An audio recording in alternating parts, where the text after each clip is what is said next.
میں لائٹ جلانا بھول گئی تھی، اور میرے کمرے کے باہر ایک دروازہ ہے جیسے نیٹ کا دروازہ لگا ہوا ہوتا ہے گھروں میں، اسی طرح کا۔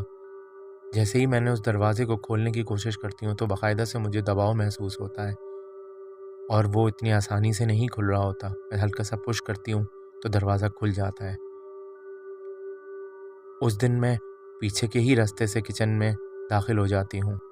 کچن میں کام کے دوران مجھے باقاعدہ فیل ہوتا ہے کہ میرے ساتھ ساتھ بھی کوئی ہے، مگر میں ہمیشہ کی طرح اگنور کرتی ہوں اور بالکل بھی دھیان نہیں دیتی۔ جلدی جلدی سحری کی تیاری کرتی ہوں، اور سحری کی تیاری کر کے فٹافٹ اپنے کمرے میں اپنے شوہر کی طرف آ جاتی ہوں۔ بیٹی میری سو رہی ہوتی ہے، میں اور میرا شوہر دونوں مل کر سحری کرتے ہیں، اور بعد میں فجر کی نماز ادا کرتے ہیں۔ نماز کے بعد ہم تقریباً 20-25 منٹ جاگتے ہیں۔ میرا شوہر سو چکا ہوتا ہے، میں بھی لیٹ جاتی ہوں۔ ابھی 5 سے 7 منٹ کا ہی وقت گزرا ہوتا ہے کہ اب جو بھی کچھ میرے ساتھ ہونے جا رہا تھا وہ میری ان تمام واقعات میں سب سے زیادہ ڈراؤنے قصہ تھا۔ میں محسوس کرتی ہوں کہ میرے سرہانے میں کوئی عورت کھڑی ہوئی ہے، کیونکہ ابھی مجھے لیٹے ہوئے 5 سے 6 منٹ ہی ہوئے تھے، تو میری نیند ابھی اتنی پکی بھی نہیں تھی۔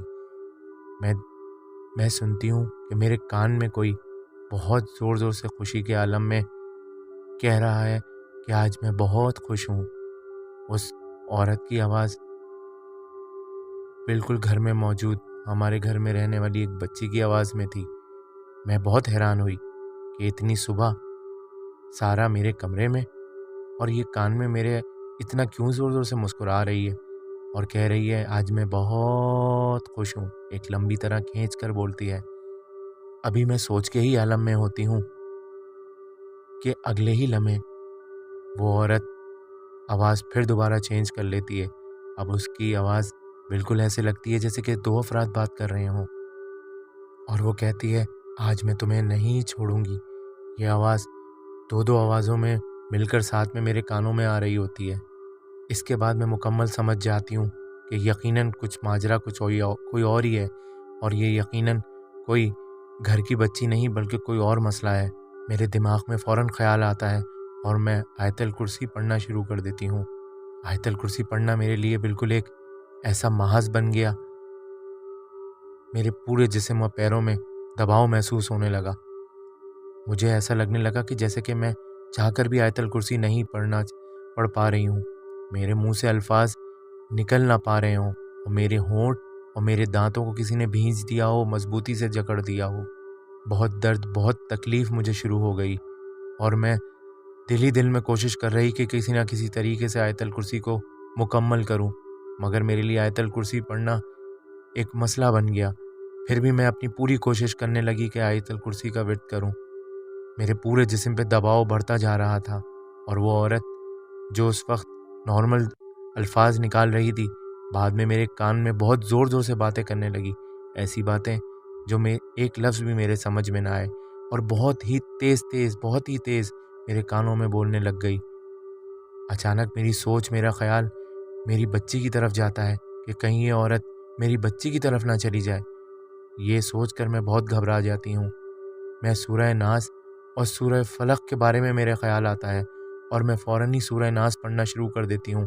میرے دانت ایسے ہو رہے تھے کہ جیسے کسی نے بھینچ دیے ہوں۔ میرے آنکھوں سے باقاعدہ آنسو بہتے ہوئے مجھے محسوس ہو رہے تھے کہ جیسے کہ میرے آنکھوں سے میرے آنسو نکل رہے ہوں۔ میرے ہاتھ پاؤں اٹھا کر بھی میں اٹھا کر اپنے شوہر کو جگانا چاہ رہی تھی تو نہیں ہاتھ لگا پا رہی تھی، نہ ہی میرے پیر موو ہو رہے تھے، نہ ہی میرے ہاتھ، نہ ہی میں جسم کو اپنے گھما پا رہی تھی۔ میں جیسے زندہ لاش کی طرح پڑی ہوئی ہوں۔ بھرپور ہمت کر کے میں سورہ ناس کی تلاوت مکمل کرتی ہوں۔ اس کے بعد میں سورہ فلق کا ورد شروع کر دیتی ہوں۔ جیسے جیسے سورہ فلق کا میں ورد شروع کرتی ہوں، وہ عورت بہت زور زور سے چلانا شروع کر دیتی ہے، انتہائی زور زور سے۔ اتنی آوازیں زور کی تھیں کہ میرے کانوں میں تکلیف شروع ہو گئی۔ میں تکلیف سے کرانے لگ گئی، اور اللہ کو یاد کر کر کے جلد سے جلد آیت الکرسی، سورہ ناس، سورہ فلق کی تلاوت میں مشغول ہو گئی۔ سورہ فلق جیسے ہی مکمل کرتی ہوں، میرے جسم سے دباؤ کم ہونا شروع ہو جاتا ہے کہ اچانک میں اپنے شوہر کی طرف ہاتھ بڑھاتی ہوں۔ آنکھوں سے میرے آنسو نکل رہے تھے، میں اپنے شوہر کو فوراً اٹھاتی ہوں۔ میرا شوہر گھبرا کے اٹھتا ہے اور کہتا ہے کیا بات ہے؟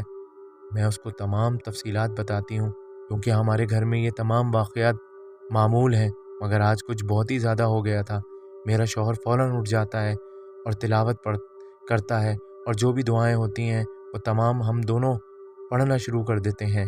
موبائل پر بھی ہم سورہ رحمان لگا دیتے ہیں۔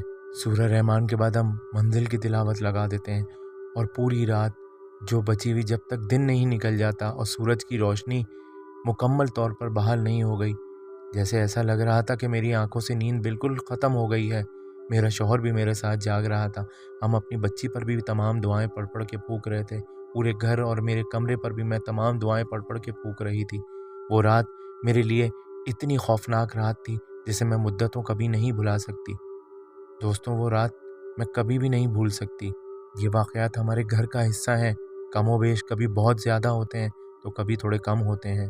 اس واقعے کے بعد میں گھر کو مکمل طور پر روشن رکھتی ہوں، اور کبھی بھی لائٹ کھولنا نہیں بھولتی، اور سونے سے پہلے بھی آیت الکرسی اور سورہ ناس، سورہ فلق تمام لگائے رکھتی ہوں، اور موبائل پر بھی سورہ رحمان اور باقی تلاوتیں لگاتی ہوں۔ غرض کہ ہر کچھ دیر بعد میں تلاوت خود بھی کرتی ہوں اور موبائل پر بھی لگا دیتی ہوں جب خود نہ کروں۔ دوستوں، یہ معاملات آج تک بھی ہمارے گھر میں موجود ہیں۔ آپ لوگوں سے گزارش ہے کہ آپ میرے اور میرے گھر والوں کے لیے بھی دعا کیجیے کہ اللہ تعالیٰ ہمیں ان چیزوں سے محفوظ رکھے اور جلد سے جلد ان تمام مخلوقات کو یہاں سے ختم کر دے۔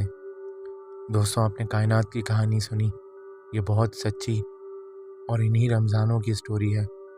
میری یہ سٹوری اچھی لگی ہو تو میرے چینل کو سبسکرائب کریں، لائک کریں، شیئر کریں۔ اپنا بہت خیال رکھیں۔ اللہ تعالیٰ آپ سب لوگوں کو اور ہمیں بھی ان تمام مخلوقات سے محفوظ رکھے اور اپنے حفظ و امان میں رکھے۔ ملتے ہیں انشاءاللہ اگلی سٹوری میں۔ اپنا بہت خیال رکھیے گا۔ اللہ حافظ۔